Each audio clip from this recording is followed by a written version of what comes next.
Horses out, we have La Sombra, pass to begin, down on the inside, Naughty Tatat, moving up on the outside, now Star Eliza, Nichols Choice, and Pills Game is the early trailer. La Sombra goes on by about 2 lengths. Star Eliza now moving up to take second. Body Shot is racing in third. Naughty Tatat racing in fourth. Then comes Nichols Choice, and Pills Game trails the field by about 9 lengths off the pace. La Sombra by about 3 for Valenca. Being pressed na by Star Eliza in second, 6 lengths away in third, Body Shot, Nichols Choice, then followed by Naughty Tatat, then Pills Game. Two runners still fighting it out for the leader.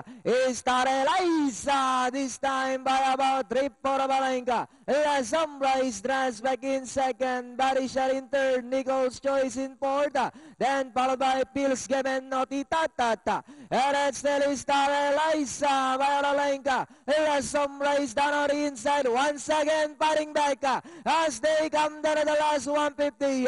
And it's still Star Eliza by Valenca. La Sombra once again leveling up. But it's still Star Eliza. La Sombra once again regains the lead by about 3 lengths now over Star Eliza, Nichols Choice, and finally La Sombra. Second, close. Nichols Choice, Star Eliza, and comes Body Shot.